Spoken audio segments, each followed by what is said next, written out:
출애굽기 제1장. 야곱과 함께 각각 자기 가족을 데리고 애굽에 이른 이스라엘 아들들의 이름은 이러하니 르우벤과 시므온과 레위와 유다와 이사갈과 스불론과 베냐민과 단과 납달리와 갓과 아셀이요. 야곱의 허리에서 나온 사람이 모두 70이요 요셉은 애굽에 있었더라.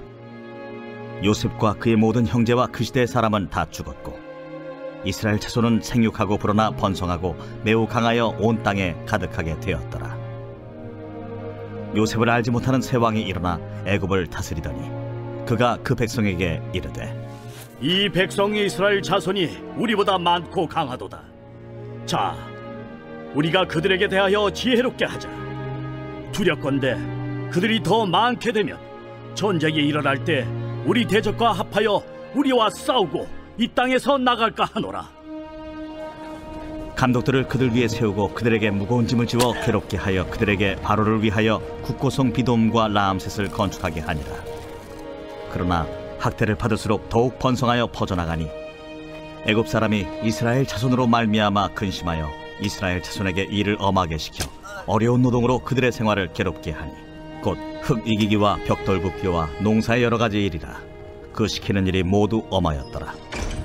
애굽 왕이 히브리 산파 십브라라 하는 사람과 부하라 하는 사람에게 말하여 이르되 너희는 히브리 여인을 위하여 해산을 도울 때 그 자리를 살펴서 아들이거든 그를 죽이고 딸이거든 살려두라. 그러나 산파들이 하나님을 두려워하여 애굽 왕의 명령을 어기고 남자 아기들을 살린지라. 애굽 왕이 산파를 불러 그들에게 이르되 너희가 어찌하여 이같이 남자 아기들을 살렸느냐? 산파가 바로에게 대답하되 히브리 여인은 애굽 여인과 같지 아니하고 건장하여 산파가 그들에게 이르기 전에 해산하였더이다. 하나님이 그 산파들에게 은혜를 베푸시니 그 백성은 번성하고 매우 강해지니라. 그 산파들은 하나님을 경외하였으므로 하나님이 그들의 집안을 흥왕하게 하신지라. 그러므로 바로가 그의 모든 백성에게 명령하여 이르되 아들이 태어나거든 너희는 그를 나일강에 던지고 딸이거든 살려두라. 오늘 말씀 가운데 제 마음에 와닿은 구절은 22절 말씀입니다. 그러므로 바로가 그의 모든 백성에게 명령하여 이르되 아들이 태어나거든 너희는 그를 나일강에 던지고 딸이거든 살려두라 하였더라. 출애굽기 1장은 애굽으로 내려간 야곱의 아들들의 세대 그 이후의 일들을 이제 말씀하고 있습니다. 7절 말씀은 이렇게 말씀하죠. 이스라엘 자손은 생육하고 불어나 번성하고 매우 강하여 온 땅에 가득하게 되었더라. 하나님께서 지난 46장에서 창세기 46장에서요 애굽으로 내려가는 야곱에게 이렇게 약속을 하셨었습니다. 애굽으로 내려가기를 두려워하지 말라. 내가 거기서 너로 큰 민족을 이루게 하리라. 그 약속대로 애굽에 내려간 야곱의 가족은 70명이었지만 이제는 큰 민족을 이루게 되었습니다. 그렇지만 애굽 땅에서 큰 민족을 이룬 이스라엘은 애굽 입장에서는 참 두려운 존재가 되었습니다. 오늘 본문 8절은요 요셉을 알지 못하는 새 왕이 일어나 애굽을 다스리더니 라고 말씀을 하죠. 요셉이 애굽의 총리로 있을 때 이스라엘 백성들은 애굽에서 환영받는 손님이었습니다. 그렇지만 요셉을 알지 못하는 또는 요셉이 한 일을 중요하게 생각하지 않은 새 왕이 일어났다라는 것은 그동안 애굽 왕들이 이스라엘 백성들에게 주었던 그 호의들이 이제는 끝났다라는 것을 의미하죠. 그 애굽의 새 왕은 그 애굽을 강력하게 다스리기를 원했을 것이고 그렇게 하는데 이스라엘 백성들은 그것에 큰 위협이 되었을 것입니다. 그것이 9절, 10절에 나와 있는데요. 그들은 이렇게 생각했습니다. 이스라엘 자손이 애굽 사람들보다 많고 강한데 만약 전쟁이 일어나면 그들이 우리 대적과 합하여 우리와 싸우고 이 땅에서 나가게 될 것이다 라는 것이죠. 그리고 이제 이때부터 이스라엘 백성들을 향한 애굽의 박해가 학대가 이제 시작이 되는 것입니다. 오늘 본문 출애굽기 1장에는요, 세 단계로 애굽이 이스라엘 백성들을 학대하는 것이 이제 나와 있습니다. 첫 번째는 이스라엘 백성들을 노예로 삼고 이제 무거운 노역을 시키는 것이죠. 이스라엘 백성들을 애굽 사람들의 감독 아래에 두어서 이제 무거운 일들, 힘든 일들을 시키는 것입니다. 그래서 괴롭게 하는 것이죠. 그래서 국고성 비돔과 라암셋을 이스라엘 백성들을 이용해서 건축했다라고 말씀을 하고 있습니다. 애굽 왕은 이스라엘 백성들을 이렇게 힘들게 하고 무거운 일을 시키면 그들이 지쳐서 그 수가 줄어들 거라고 생각을 했지만 12절 말씀은요, 정반대의 말씀을 하고 있죠. 12절인데요. 그러나 학대를 받을수록 더욱 번성하여 퍼져나가니, 그들이 학대를 받을수록 수가 줄어들기는커녕 더욱더 번성해서 퍼져나가는 것입니다. 애굽 왕은 자신의 방법이 실패했다는 것을 알고 두 번째 방법을 사용합니다.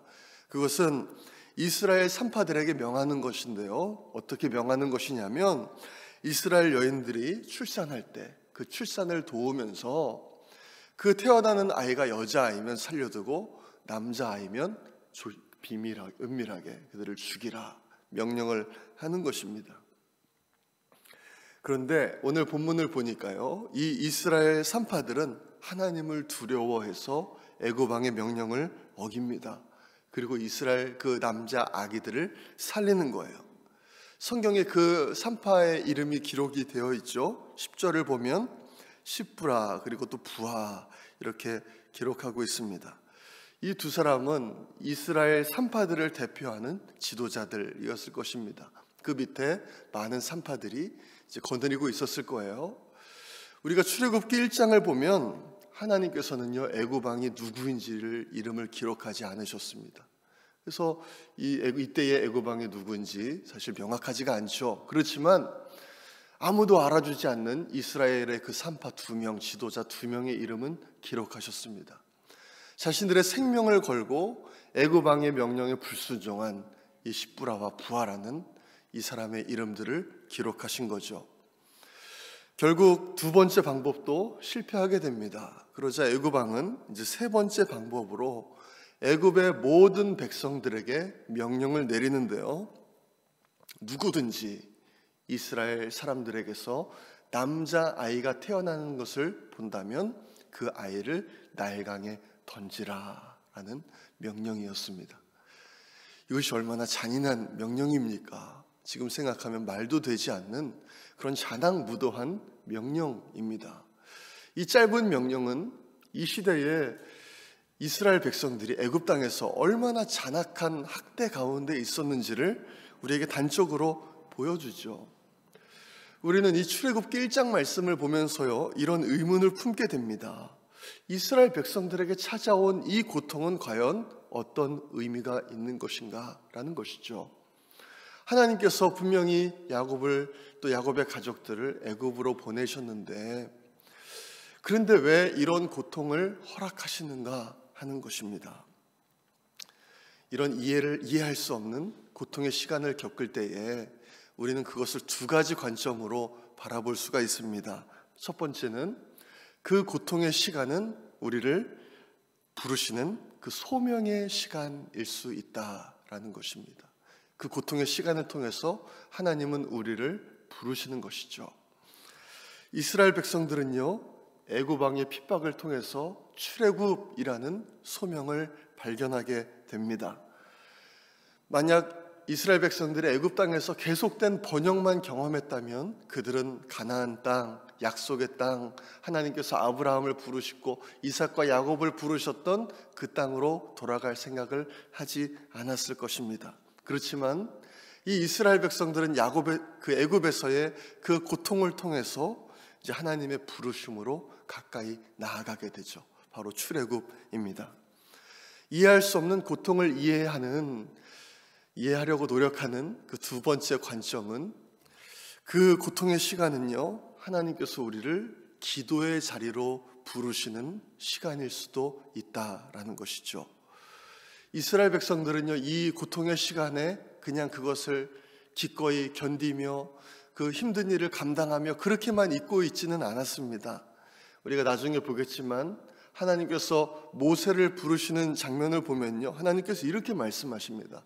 내가 내 백성의 부르짖음을 들었노라.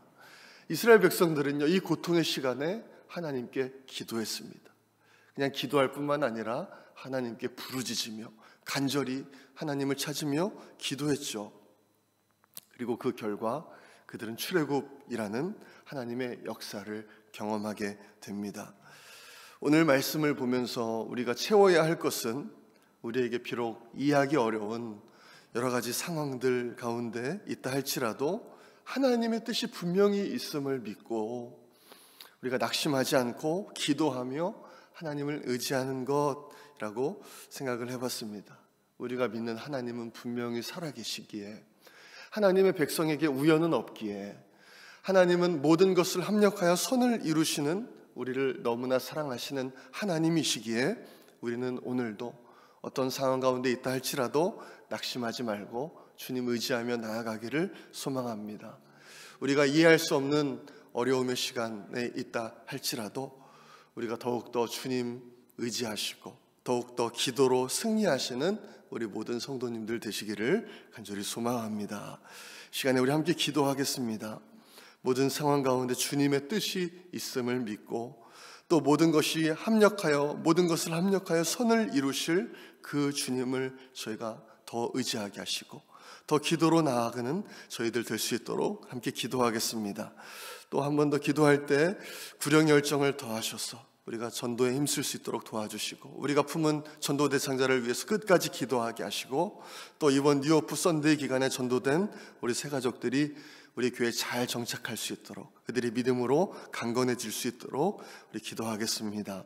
담임 목사님과 또 모든 부교역자들, 장로님들, 영적 리더들을 위해서도 기도해 주시기 바랍니다. 오늘 월요일은 세계 선교를 위해서 남미 지역을 위해서 기도하겠습니다. 멕시코의 라준영, 방주일 선교사님을 위해서, 또 사랑의 집짓기 사역을 위해서 기도해 주시고, 아르헨티나의 김우진, 박경희 선교사님, 또 아르헨티나의 강기한, 이희옥 선교사님을 위해서 기도하겠습니다. 또 어려움 가운데 있는 성도님들을 위해서, 또 환우들을 위해서 기도해 주시고, 또 우리 각자의 기도 제목들을 놓고 우리 주여 한번 외치고 기도하겠습니다. 주여